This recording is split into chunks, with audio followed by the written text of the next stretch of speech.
Green hydrogen valley Amaravati declaration ను విడుదల చేసిన ఏపీ సీఎం చంద్రబాబు 2030 నాటికి అమరావతిని గ్రీన్ హైడ్రోజన్ వ్యాలీగా మార్చేందుకు అవసరమైన కార్యాచరణ ప్రకటిస్తూ డిక్లరేషన్.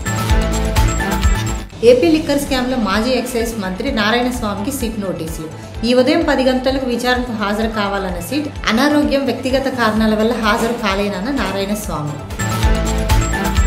జగన్ రెండపాల పర్యటనలో అంబటి రాంబాబు, విడుదల రజని పోలీస్ విధులకు ఆటంకం కలిగించారనే ఆరోపణలతో వీరిపై కేసు నమోదు. సత్తెనపల్లి గ్రామీణ పిఎస్లో విచారణకు హాజరైన అంబటి రాంబాబు, విడుదల రజని.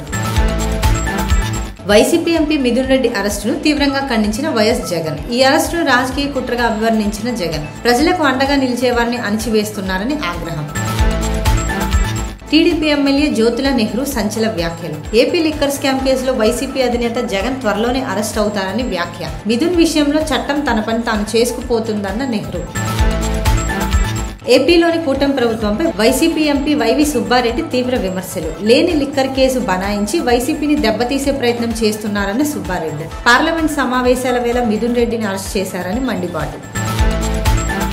కిడ్నీ సమస్యతో బాధపడుతున్న ముద్రగడ పద్మనాభం కాకినాడ ఆసుపత్రిలో చికిత్స పొందుతున్న ఆయన్ను మెరుగైన చికిత్స కోసం హైదరాబాద్కు తరలింపు. వివేక హత్య కేసులో నిందితుల బెయిల్ రద్దు పిటిషన్పై విచారణ. అవినాష్తో సహా పలువురు నిందితులకు బెయిల్ ఇచ్చిన తెలంగాణ హైకోర్టు. తెలంగాణ హైకోర్టు తీర్పును సుప్రీంలో సవాల్ చేసిన సునీత, సిబిఐ. ఇజ్రాయెల్తో యుద్ధం కారణంగా గాజాలో ఆకలి కేకలు. ఆహార పదార్థాల కోసం పెద్ద సంఖ్యలో వచ్చిన గాజా పౌరులు. అమాయకులపై ఇజ్రాయెల్ సైన్యం కాల్పులు జరిపిందన్న సివిల్ డిఫెన్స్ ఏజెన్సీ. 90 మందికి పైగా మృత్యువాత. అహ్మదాబాద్ విమాన ప్రమాదంపై ప్రాథమిక నివేదిక వచ్చిందన్న కేంద్ర పౌర విమానయాన మంత్రి కింజరపు రామ్మోహన్ నాయుడు. తుది నివేదిక వచ్చాకే ప్రమాద ఘటనపై మరిన్ని వివరాలు తెలుస్తాయని వ్యాఖ్య. అంతర్జాతీయ ప్రోటోకాల్ ప్రకారమే దర్యాప్తు కొనసాగుతుందని వెల్లడి.